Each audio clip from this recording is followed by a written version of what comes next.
Isaac. On est vers la page 50 aujourd'hui, ce qui signifie que j'ai déjà fait des vidéos où je lisais les pages 1 à 50 dans différentes vidéos.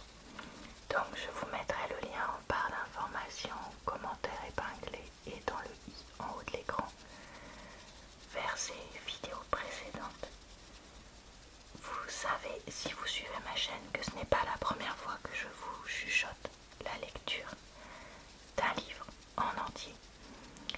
Donc vous pourrez retrouver ça aussi en barre d'infos. Et je ne fais évidemment que des livres libres de droit, puisque je ne veux pas que ma chaîne se fasse supprimer tout simplement. Donc on est parti pour la suite de cette lecture. Quand le père Grandet allait voir quelque chose, le notaire savait par expérience qu'il y avait toujours quelque chose à gagner avec lui. Donc, il l'accompagna. Venez, Cruchot, dit Grandet au notaire. Vous êtes de mes amis. Je vais vous démontrer comme quoi c'est une bêtise de planter des peupliers dans de bonnes terres. Vous comptez donc pour rien les 60 000 francs que vous avez palpés pour ceux qui étaient dans vos prairies de la Loire, dit maître Cruchot en ouvrant des yeux hébétés. Avez-vous eu du bonheur?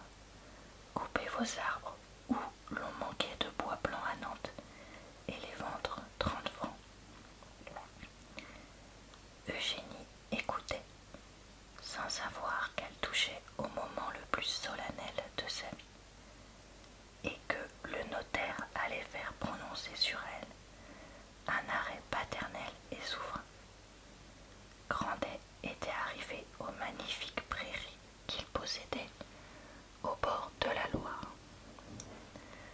et où 30 ouvriers s'occupaient à déblayer, combler, niveler les emplacements autrefois pris par les peupliers. Maître Cruchot, voyez ce qu'un peuplier prend de terrain, dit-il au notaire.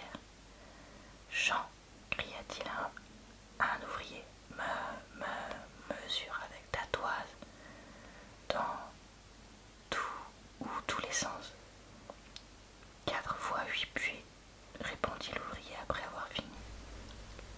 32 pieds de perte, dit Grandet à Cruchot. J'avais sur cette ligne 300 peupliers, pas vrai? Or, 100 fois 32 pieds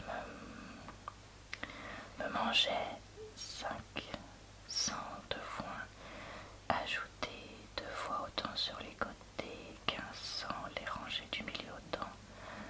Alors, mettons 1000 bottes de foin.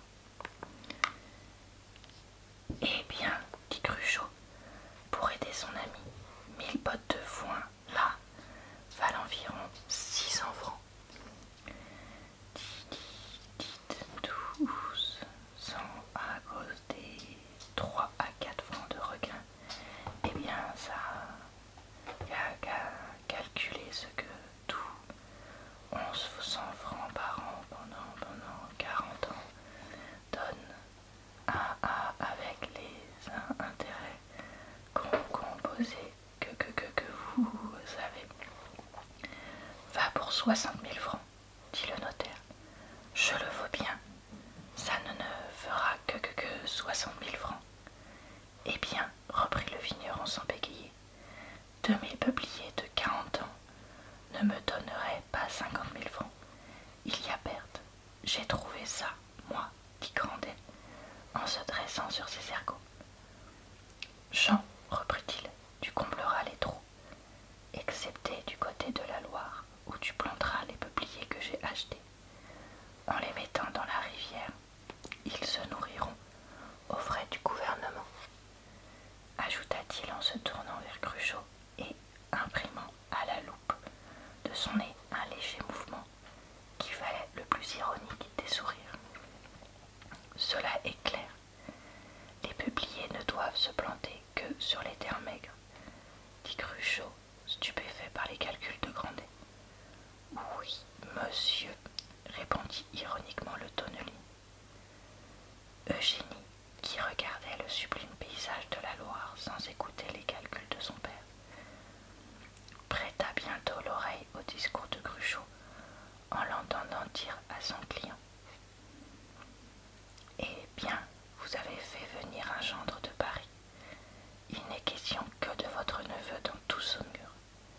Je vais bientôt avoir un contrat adressé, Père Grandet. Vous êtes sorti de bonheur pour me dire ça, reprit Grandet, en accompagnant cette réflexion d'un mouvement de sa loupe. Eh bien, mon vieux camarade, je serai franc et je vous dirai ce que vous voulez savoir. J'aimerais mieux, voyez-vous, jeter ma vie dans la Loire que de la donner à son cousin. Vous pouvez annoncer ça, mais non, laissez jaser le monde. Cette réponse causa des éblouissements à Eugénie. Les lointaines espérances qui pour elle commençaient à poindre dans son cœur fleurirent soudain, se réalisèrent et formèrent un vaisseau de fleurs qu'elle vit couper et gisant à terre. Depuis la veille, elle s'attachait à Charles par tous les liens de bonheur qui unissent les âmes. Désormais, la souffrance allait donc les corroborer. N'est-il pas dans la plus noble destinée de la femme d'être plus touchée des pompes de la misère que des splendeurs de la fortune? Comment le sentiment paternel avait-il pu s'étendre au fond du cœur de son père? De quel crime Charles était donc coupable? Question mystérieuse. Déjà, son amour naissant, mystère si profond, s'enveloppait de mystère. Elle revint tremblant sur ses jambes, et en arrivant à la vieille rue sombre, si joyeuse pour elle, elle la trouva d'un aspect triste. Elle y respira la mélancolie que les temps et les choses y avaient imprimée. Aucun des enseignements de l'amour ne lui manquait.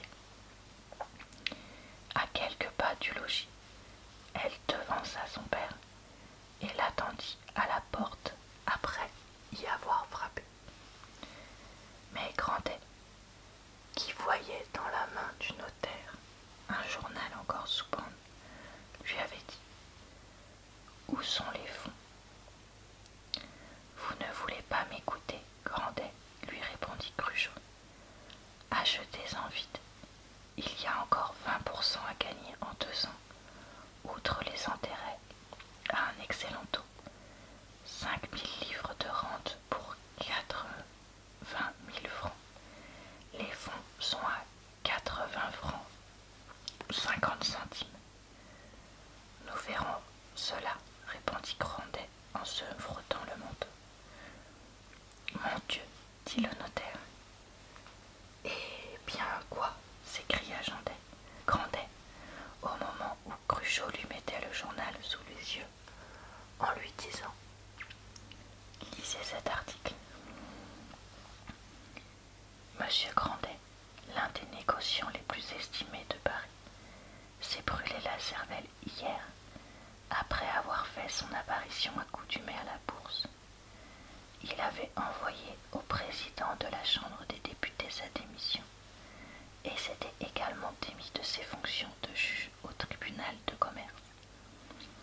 La faillite des Monsieur Roguin et Souchet, son agent de change et son notaire l'ont ruiné. La considération dont jouissait Monsieur Grandet et son crédit était néanmoins telle qu'il eût sans doute retrouvé de secours sur la place de Paris. Il est à regretter que cet homme honorable ait cédé à un premier désespoir, etc. Je le savais, dit le vieux vigneron au notaire. Ce mot glaça maître Cruchot, qui, malgré son impassibilité de notaire, ressentit froid dans le dos en pensant que le Grandet de Paris avait peut-être imploré vainement les millions du Grandet de Saumur. Et son fils, si joyeux hier. Il ne sait rien encore, répondit Grandet avec le même calme. Adieu, monsieur Grandet, dit Cruchot qui comprit tout et alla rassurer le président de Bonfons. En entrant, Grandet trouva le déjeuner prêt. Madame Grandet, au cou de laquelle Eugénie sauta pour l'embrasser, avec cette vive effusion de cœur que nous cause un chagrin secret, était déjà sur son siéger à patins et se tricotait des manches pour l'hiver. Vous pouvez manger, dit Nanon qui descendit les escaliers 4 à 4. L'enfant dort comme un chérubin, qu'il est gentil, les yeux fermés. Je suis entrée, je l'ai appelé. Ah, ben oui, personne. Laissez-le dormir, dit Grandet. Il s'éveillera toujours assez tôt aujourd'hui pour apprendre de mauvaises nouvelles. Qu'y a-t-il donc, dit Eugénie en mettant dans son café les 2 petits morceaux de sucre, pensant on ne sait combien de grammes que le bonhomme s'amusait à couper lui-même à ses heures perdues. Madame Grandet, qui n'avait pas osé faire cette question, regarda son mari. Son père s'est brûlé la cervelle. Mon oncle, dit Eugénie. Le pauvre jeune homme, s'écria madame Grandet. Oui, pauvre, reprit Grandet. Il ne possède pas un sou. Eh bien, il dort comme s'il était le roi de la terre, dit Nanon d'un accent doux. Eugénie cessa de manger.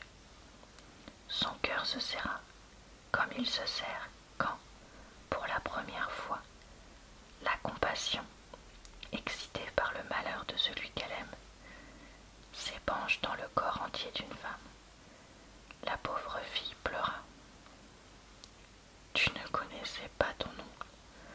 Pourquoi pleures-tu? Lui dit son père en lui lançant un de ses regards de tigre affamé, qu'il jetait sans doute assez d'ador.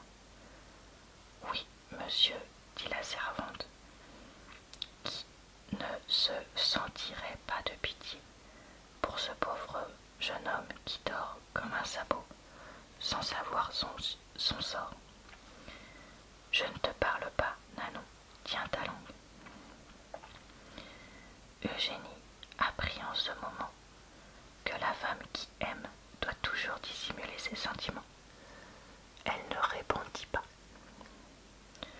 Jusqu'à mon retour, vous ne lui parlerez de rien, j'espère. Madame Grandet, dit le vieillard en continuant. Je suis obligé d'aller faire aligner le fossé de mes prés sur la route. Je serai revenu à midi pour le second déjeuner, et je causerai avec mon neveu de ses affaires.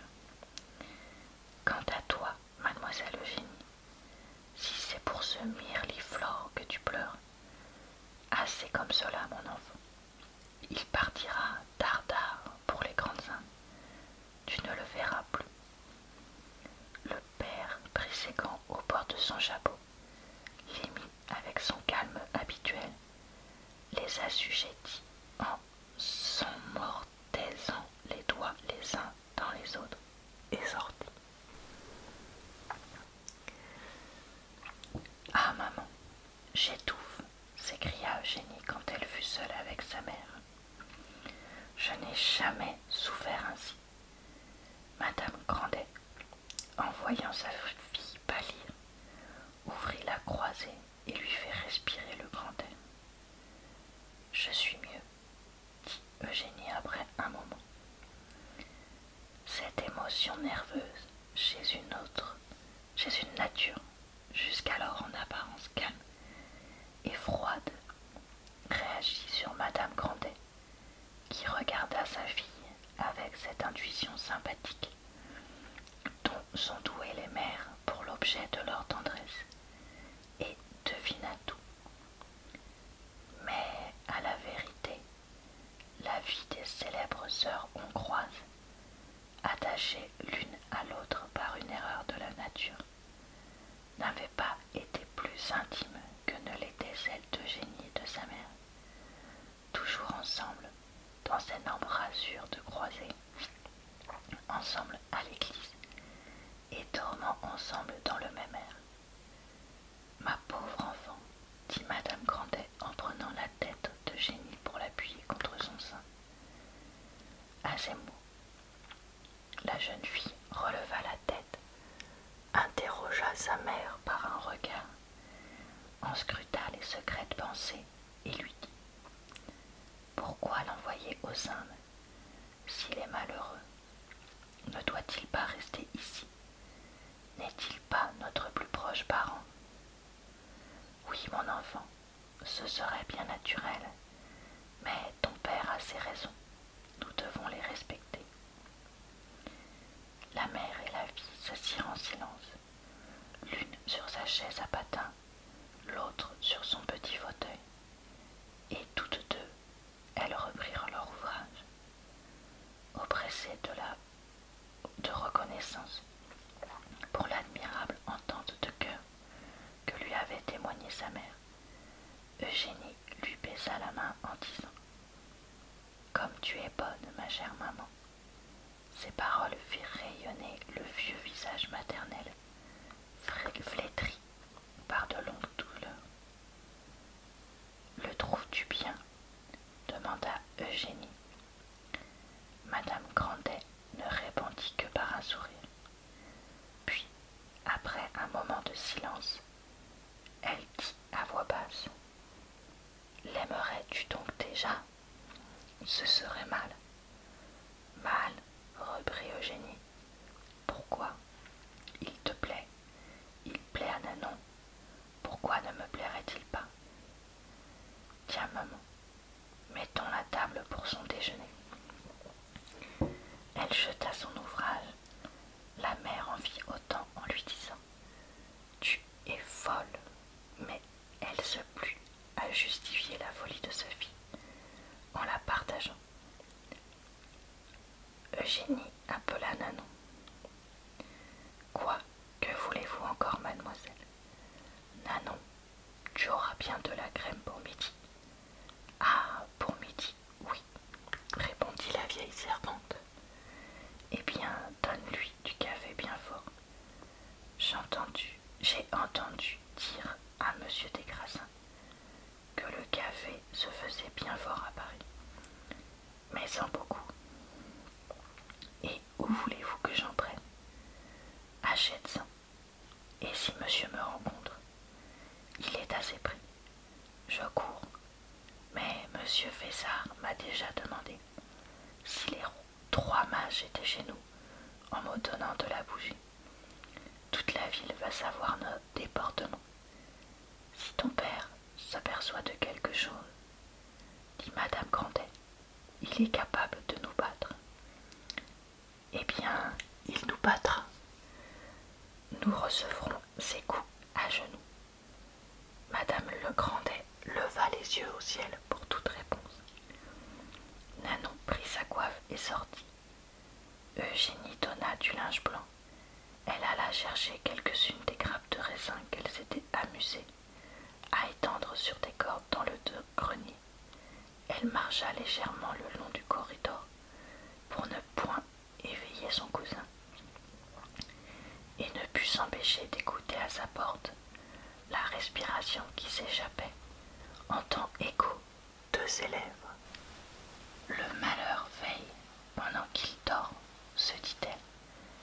Elle prit les plus vertes feuilles de la vigne, arrangea son raisin aussi coquettement que l'aurait pu dresser un vieux chef d'office, et la porta triomphalement sur la table. Elle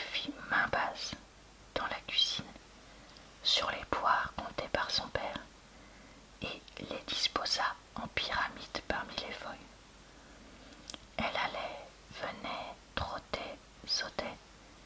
Elle aurait bien voulu mettre à sac toute la maison de son père, mais il avait les clés de tout. Nanon revint avec 2 œufs frais. En voyant les œufs, Eugénie eut l'envie de lui sauter au cou. Le fermier de la lande en avait dans son panier. Je les lui ai demandés et il me les a donnés pour mettre agréable le mignon. Après 2 heures de soins, pendant lesquelles Eugénie quitta 20 fois son ouvrage pour aller voir bouillir le café, pour aller écouter le bruit que faisait son cousin en se levant, elle réussit à préparer un déjeuner très simple, peu coûteux, mais qui dérogeait terriblement aux habitudes invétérées de la maison. Le déjeuner de midi s'y faisait debout. Chacun prenait un peu de pain, un fruit ou du beurre et un verre de vin. En voyant la table placée près du feu, l'un des fauteuils mis devant le couvert de son cousin, en voyant les 2 assiettées de fruits, le coquetier, la bouteille de vin blanc, le pain et le sucre amoncelé dans une soucoupe, Eugénie trembla de tous ses membres en songeant seulement alors au regard que lui lancerait son père s'il venait à entrer en ce moment. Aussi regardait-elle souvent la pendule afin de calculer si son cousin pourrait déjeuner avant le retour du bonhomme. Sois tranquille, Eugénie. Si ton père vient, je prendrai tout sur moi, dit Madame Grandet. Eugénie ne put retenir une larme. Oh, ma bonne mère, s'écria-t-elle, je ne t'ai pas assez aimée. Charles, après avoir fait 1000 tours dans sa chambre en chanteronnant, descendit enfin. Heureusement, il n'était encore que 11 heures. Le Parisien, il avait mis autant de coquetterie à sa toilette que s'il se fût trouvé au château de la noble table qui voyageait en Écosse. Il entra de cet air affable et riant qui sied si bien à la Genèse et qui causa une triste joie à Eugénie. Il avait pris en plaisanterie le désastre de ses châteaux en Anjou et aborda sa tante fort gaiement. « Avez-vous bien passé la nuit, ma chère tante? Et vous, ma cousine? »« Bien, monsieur, mais vous ?» dit Madame Grandet. « Moi, parfaitement. »« Vous devez avoir faim, monsieur, » dit Eugénie. « Mettez-vous à table. »« Mais je ne déjeune jamais avant midi, le moment où je me lève. Cependant, j'ai si mal vécu en route que je me laisserai faire. D'ailleurs, il tira la plus délicieuse montre plate que Brequet ait faite. Tiens, mais il est 11 heures. J'ai été matinale. Matinale, dit Madame Grandet. Oui, mais je voulais ranger mes affaires. Eh bien, je mangerai volontiers quelque chose. Un rien, une volaille, un perdreau. Sainte Vierge, cria Nanon en entendant ces paroles. Un perdreau, se disait Eugénie, qui aurait voulu payer un perdreau de tout son pécule. Venez vous asseoir, lui dit sa tante. Le dandy se laissa aller sur le fauteuil comme une jolie femme qui se pose sur son divan. Eugénie et sa mère prirent des chaises et se mirent près de lui devant le feu. « Vous vivez toujours ici ?» leur dit Charles, en trouvant la salle encore plus laide au jour qu'elle ne l'était aux lumières. « Toujours, » répondit Eugénie en le regardant, « excepté pendant les vendanges. Nous allons alors aider Nanon et logeons tous à l'abbaye de Noyer. Vous ne vous promenez jamais, quelquefois le dimanche après les vêpres, quand il fait beau, Madame Grandet. Nous allons sur le pont ou voir les foins quand on les fauche. Avez-vous un théâtre? Aller au spectacle, s'écria Madame Grandet. Voir de comédiens. Mais monsieur, ne savez-vous pas que c'est un péché mortel? Tiens, mon cher monsieur, en apportant les œufs, nous vous donnerons les poulets à la coque. Oh, des œufs frais, dit Charles, qui, semblable aux gens habitués au luxe, ne pensait déjà plus à son perdreau. Mais c'est délicieux. Si vous aviez du beurre, hein, ma chère enfant? Ah, du beurre, vous n'aurez donc pas de galette, dit la servante. Mais donne du beurre, Nanon, s'écria Eugénie. Bon, je vais m'arrêter là dans ma lecture. On verra la fin du petit déjeuner du jeune cousin dans ma prochaine vidéo de lecture. J'espère que j'ai pu vous relaxer avec ces chuchotements mode histoire pour s'endormir. Je vous retrouve tous les jours pour de nouvelles vidéos sur ma chaîne. Le mercredi, c'est sur ma chaîne secondaire. Je vous souhaite donc une bonne soirée, une bonne nuit